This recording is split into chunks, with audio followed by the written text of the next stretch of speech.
क्या बात की गई है? वेतन भत्ता और पेंशन की। अनुसूची 2 में हमने किसकी बात की? वेतन भत्ता और पेंशन की। किन किन के वेतन की बात? राष्ट्रपति, राज्यपाल, लोकसभा अध्यक्ष उपाध्यक्ष के वेतन की बात की गई, राज्यसभा के सभापति उपसभापति, विधानसभा के अध्यक्ष उपाध्यक्ष के वेतन की बात की गई है, विधान परिषद के सभापति और उपसभापति के वेतन की बात की गई है, सुप्रीम कोर्ट और हाई कोर्ट के जज के वेतन की बात की गई है, नियंत्रक तथा महालेखा परीक्षक के वेतन की। Hello friends, welcome to Winner Crush. Winner Crush में आपका स्वागत है। फ्रेंड्स, आज का आपका टॉपिक है या हमारे भारतीय संविधान या हम कह दें इंडियन कॉन्स्टिट्यूशन या पॉलिटी से आज हमारा टॉपिक है। यह हमारा टॉपिक अनुसूची है। इससे पहले हमने भाग पढ़ाया है, उनसे संबंधित अनुच्छेद कहाँ से कहाँ तक अनुच्छेद हैं और किन विषय से संबंधित है। ये इससे पहले आपकी क्लास हो गई है, डिस्क्रिप्शन में आपको उसका लिंक मिल जाएगा, उसे आप एक बार जरूर देख लें। आपके एग्जाम में यहाँ से क्वेश्चंस आते हैं, चाहे आपका एग्जाम बीएड एंट्रेंस का एग्जाम होना है, लेखपाल का एग्जाम होना है, ग्रुप डी का भी एग्जाम आपका 17 अगस्त से स्टार्ट है, एसएससी का एग्जाम आपका होता है, और जो भी यूपी ट्रिपल से पीईटी में आपके पॉलिटी से 5 क्वेश्चन आए हैं, यानी कि 5 नंबर आपको पॉलिटी या भारतीय संविधान से मिलेंगे। तो आपके सभी एग्जामों में यहाँ से क्वेश्चन पूछे जाते हैं। अब शुरुआत करते हैं क्लास की। देखिए, अगर हम बात करें कि अनुसूची की बात करें तो हमारे मूल संविधान में कुल कितनी अनुसूचियां थी? हमारे मूल संविधान में कुल 8 अनुसूचियां थी। वर्तमान समय में हमारे संविधान में कुल कितनी अनुसूचियां हैं? 12 अनुसूचियां। अगर मूल संविधान यानी कि हमारा संविधान जब लागू हुआ, हमारा संविधान जब हमने संविधान को अंगीकृत किया, तब हमारे संविधान में कुल 8 अनुसूचियां थी। तो हमारा संविधान कब अंगीकृत किया गया? 26 जनवरी 1950 को। हमने संविधान को कब अंगीकृत किया? 26 जनवरी 1950 को। इसी दिन हमने कहा, इसी दिन को 26 जनवरी को हम गणतंत्र दिवस के रूप में मनाते हैं। 26 जनवरी 1950 को हमने बोला कि हमारा देश क्या हो गया है? गणतंत्र हो गया। अर्थात हमारे देश का जो राष्ट्रीय अध्यक्ष अर्थात राष्ट्रपति, वो क्या होंगे? चुने हुए होंगे, निर्वाचित होंगे। तो 26 जनवरी 1950 को जब हमने संविधान को अंगीकृत किया तो हमारे संविधान में कुल 8 अनुसूचियां थी। 8 अनुसूचियों को मैंने इस साइड लिखा है, जो अनुसूचियां नई जोड़ी गई हैं संविधान संशोधन करके, उनको मैंने अलग किया हुआ है। जबकि 26 नवंबर 1949 की बात करें, इस दिन हमने संविधान को नहीं, हमने प्रस्तावना को अंगीकृत किया है। 26 नवंबर 1949 को हमने प्रस्तावना को अंगीकृत किया है। 26 जनवरी 1950 को हमारे मूल संविधान में कुल 8 अनुसूचियां थी। वर्तमान में कुल कितनी अनुसूचियां हो गई? 12 अनुसूचियां हो गई। अब बात करते हैं अनुसूचियों की। अनुसूची 1 में क्या है? राज्यों के नाम और संघ राज्य क्षेत्रों के नाम, कि हमारे देश में कुल कितने राज्य होंगे, कितने केंद्र शासित प्रदेश होंगे, यह अनुसूची 1 में लिखा है। वर्तमान समय में कुल 28 राज्य हैं, 8 केंद्र शासित प्रदेश हैं। हाल ही में दादर नागर हवेली और दमन दीव केंद्र शासित प्रदेशों का हमने विलय कर दिया और जम्मू और लद्दाख को अलग अलग केंद्र शासित प्रदेशों का दर्जा दे दिया गया। अब बात करते हैं अनुसूची 2 की। अनुसूची 2 में क्या बात की गई है? वेतन भत्ता और पेंशन की। अनुसूची 2 में हमने किसकी बात की? वेतन भत्ता और पेंशन की। किन किन के वेतन की बात? राष्ट्रपति, राज्यपाल, लोकसभा अध्यक्ष उपाध्यक्ष के वेतन की बात की गई। राज्यसभा के सभापति उपसभापति, विधानसभा के अध्यक्ष उपाध्यक्ष के वेतन की बात की गई है। विधान परिषद के सभापति और उपसभापति के वेतन की बात की गई है। सुप्रीम कोर्ट और हाई कोर्ट के जज के वेतन की बात की गई है। नियंत्रक तथा महालेखा परीक्षक के वेतन की बात की गई है। जबकि राज्यसभा का सभापति कौन होता है? उपराष्ट्रपति। तो उपराष्ट्रपति को यह सभापति के रूप में वेतन मिलेगा, यह हमने अनुसूची 2 के तहत निर्धारित किया है। अब अनुसूची 3 की बात करें तो अनुसूची 3 में क्या है? शपथ है। सबसे पहले हमने वेतन लिया, सबसे पहले हम देश में आए, उसके बाद हमने वेतन लिया, उसके बाद वेतन के बाद हम शपथ की बात करेंगे। अब शपथ में हमने सदस्यों के, संसद के सदस्यों व संघ के मंत्रियों के शपथ की बात की है। हाई कोर्ट और सुप्रीम कोर्ट के जज के शपथ की बात की है। कैग के शपथ की बात की गई है। राज्य विधानमंडल के सदस्यों तथा मंत्रियों के शपथ की बात किसमें की गई है? अनुसूची 3 के तहत की गई। लेकिन अनुसूची 3 के तहत हमने राष्ट्रपति, उपराष्ट्रपति और राज्यपाल के राज्यपाल के शपथ की बात हमने नहीं की गई है। देखिए राष्ट्रपति, जबकि वेतन की बात हमने की है, लेकिन शपथ की बात अनुच्छेद आर्टिकल 62 के तहत की गई है। राष्ट्रपति के शपथ की बात की गई है अनुच्छेद 69 के तहत हमने उपराष्ट्रपति के शपथ की बात की है और राज्यपाल की शपथ की बात किसमें की है? अनुच्छेद 159 में। तो राष्ट्रपति के शपथ की बात हमने कब की है, किस अनुच्छेद में की है? 62 के तहत की है, उपराष्ट्रपति के अनुच्छेद 69 के तहत, और राज्यपाल के शपथ की बात की गई है अनुच्छेद 159 के तहत। अब हमने शपथ ले ली, अब हम अपने काम देखेंगे।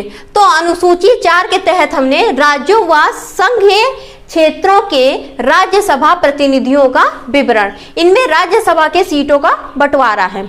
अब आप बताएंगे कि हमारे राज्यसभा सीटें कुल कितनी हैं और सबसे अधिक राज्यसभा सीटें कहाँ हैं, ये आप कमेंट बॉक्स में बताएंगे। अनुसूची 5 की अगर बात करें तो अनुसूची 5 में अनुसूचित क्षेत्रों और अनुसूचित जाति के प्रशासन तथा नियंत्रण की बात की गई है, क्योंकि यहाँ के लोग बहुत सेंसिटिव होते हैं। जैसे आप अंडमान निकोबार के लोगों को देखिए, वहाँ के लोग बहुत सेंसिटिव होते हैं, बहुत संवेदनशील होते हैं। तो ये कहाँ पे बात की गई है, इनके बारे में बात की गई है अनुसूची 5 के तहत। अनुसूचित क्षेत्रों और अनुसूचित जनजाति के प्रशासन तथा नियंत्रण की बात हमने इसमें की है अनुसूची 5 के तहत की गई। अनुसूची 6 में असम, मेघालय, त्रिपुरा, मिजोरम राज्यों के जनजाति क्षेत्रों के बारे में विशेष प्रावधान किए गए। अनुसूची 6 में कौन कौन है? असम, मेघालय, त्रिपुरा और मिजोरम है, जो हमारे नॉर्थ ईस्ट राज्य हैं। अगर हम अनुसूची 7 की बात करें तो इनमें किस विषय पर बात किया है? केंद्र और राज्यों के बीच शक्तियों का बंटवारा। इनमें शक्तियों का बंटवारा होगा संघ सूची, राज्य सूची और समवर्ती सूची। कि संघ सूची में जहां पर केंद्र कानून बनाएगा, इसमें जब संविधान हमारा लागू हुआ तो हमारे कुल कितने विषय थे? इसमें कुल विषय थे 97, लेकिन वर्तमान समय में संघ सूची में देखे जाए तो कुल 100 विषय हो जाते हैं। राज्य सूची की यदि हम बात करें तो राज्य सूची में वर्तमान समय में कुल कितने विषय हो जाते हैं? 61 विषय हो जाते हैं। लेकिन जब हमारा संविधान लागू हुआ तब हमारे संविधान में कुल कितने विषय थे? राज्य सूची से 66 विषय थे, वर्तमान समय में 61 विषय हैं। 5 विषयों को हमने हटा दिया राज्य सूची से, उसको हम समवर्ती सूची में रख दिए। समवर्ती सूची वे होते हैं जिनमें केंद्र और राज्य दोनों कानून बना सकता है, लेकिन इसमें क्या होगा? केंद्र होगा प्रबल। जैसे पूर्व में जब हमारा संविधान लागू हुआ तो हमारे संविधान में कुल कितने विषय थे? 47 विषय थे, लेकिन वर्तमान समय की बात की जाए तो कुल विषय कितने हो जाते हैं? 52 हो जाते हैं। इसी राज्य सूची से हमने 5 विषय को समवर्ती सूची में रख दिया। जैसे कि न्यायिक प्रशासन पर हम केंद्र भी कानून बना सकता है और राज्य भी कानून बना सकता है। शिक्षा की बात करें तो शिक्षा पर भी हम दोनों कानून बना सकते हैं, संघ भी बना सकता है, राज्य भी बना सकता है। लेकिन आप देख रहे हैं केंद्र प्रबल होगा। जैसे कि न्यू एजुकेशन पॉलिसी को आप देख लीजिए, शिक्षा हमारा किससे संबंधित है? समवर्ती सूची से संबंधित है। लेकिन न्यू एजुकेशन पॉलिसी, नई शिक्षा नीति के तहत देखा जाए, जो भी उनमें संशोधन किए गए हैं वो हम अब अपने जो राज्य हैं वो अपना सिलेबस उसी के अकॉर्डिंग रख रहा है, नई शिक्षा नीति के अनुसार। जबकि ये किसके कानून थे? केंद्र के कानून थे। लेकिन आप देख रहे हैं कि यहाँ पर प्रबल कौन हो रहा है? केंद्र प्रबल हो रहा है समवर्ती सूची में। तो इसमें कुल कितने विषय हो गए? वर्तमान समय में कुल 52 विषय हो गए। 5 विषय को राज्य सूची से हटाकर हमने समवर्ती सूची में रखा है। जो आपने देखा भी है कि यूपीपीएससी पीईटी का एग्जाम जिन्होंने लास्ट ईयर दिया है, यहाँ से क्वेश्चन आया था कि स्वास्थ्य केंद्र का विषय है, राज्य का विषय या समवर्ती सूची का विषय, कि स्वास्थ्य है वह किस का विषय है। अब अनुसूची 8 की बात करते हैं। इसमें संविधान द्वारा मान्यता प्राप्त भाषाओं की बात की है। जब हमारा संविधान लागू हुआ 26 जनवरी 1950 को, जब हमारा संविधान लागू हुआ तो हमारे संविधान में कुल 14 भाषाएं थीं। लेकिन वर्तमान समय में बात की जाए तो हमारे संविधान में कुल 22 भाषाएं होती। 14 भाषाओं को पहले हम जान लेते हैं। असमिया, बंगाली, गुजराती, कन्नड़, मलयालम, तेलुगु, तमिल, हिंदी, संस्कृत, उर्दू, मीठी, मैथिली, पंजाबी और कश्मीरी। कुल कितनी भाषाएं हो गई? 14 भाषाएं हो गई जब हमारे संविधान लागू हुआ। अब वर्तमान समय की बात की जाए तो हमारे संविधान में कुल 22 मान्यता प्राप्त भाषाएं। जब संशोधन हुआ तो 15वीं भाषा किसे जोड़ा गया? सिंधी भाषा को जोड़ा गया। 21वें संविधान संशोधन 1967 के तहत 1967 के तहत 21वें संविधान संशोधन 1967 के तहत हमने किस भाषा को जोड़ा? हमने सिंधी भाषा को जोड़ा।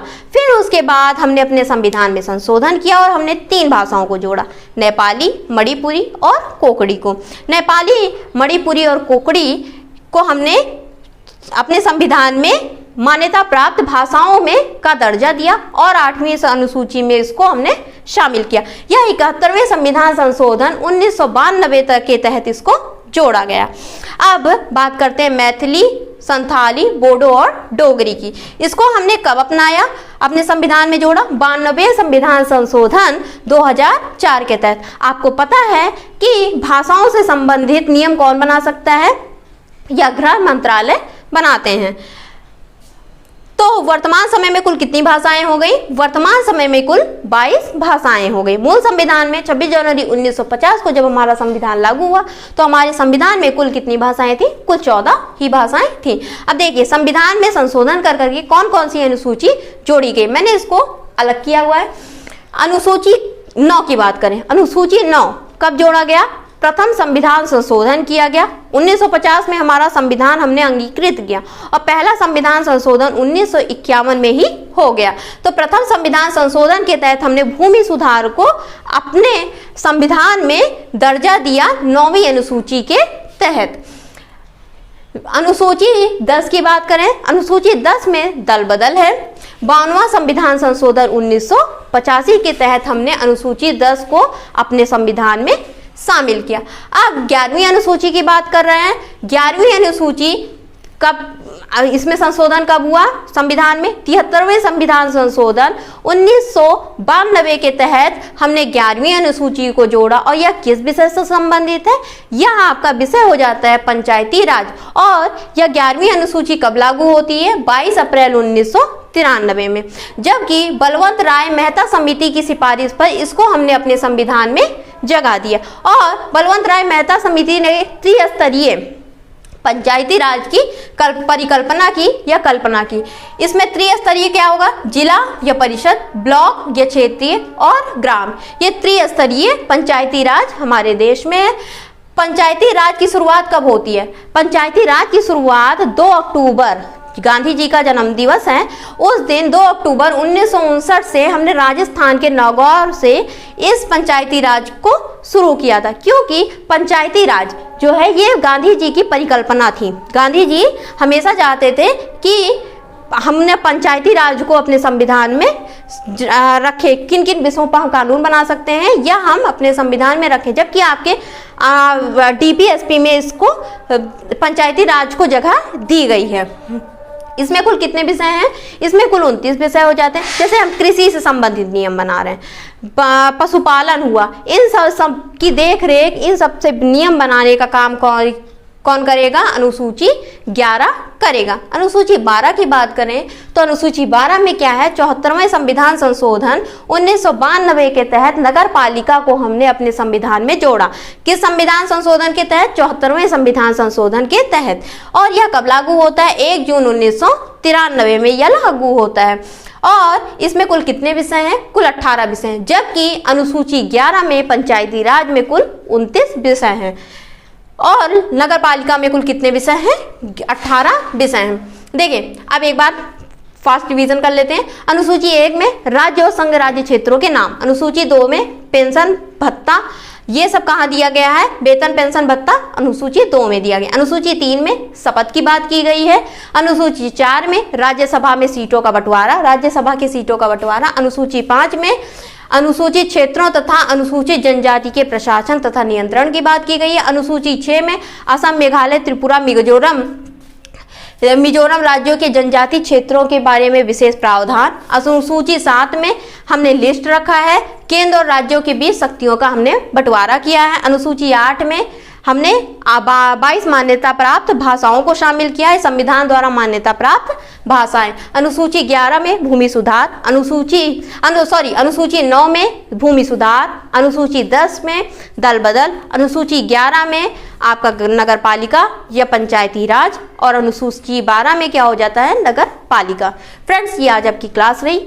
नेक्स्ट क्लास आपकी होगी संविधान के निर्माण से। इससे पहले आपकी क्लास हो गई है भाग, अनुच्छेद और उनसे संबंधित विषय की। डिस्क्रिप्शन में आपको उसका लिंक मिल जाएगा, उस क्लास को एक बार जरूर देखिएगा और कमेंट बॉक्स में जरूर बताइएगा कि आपको क्लास कैसी लगी। और ये भी आप बताइएगा कि राज्यसभा में कुल सीटें कितनी हैं और सबसे अधिक सीट कहाँ पर है, ये आप सबसे कम सीटें कहाँ हैं, ये आप कमेंट बॉक्स में जरूर बताइएगा। कमेंट जरूर करिएगा कि वीडियो आपको कैसी लगी। धन्यवाद।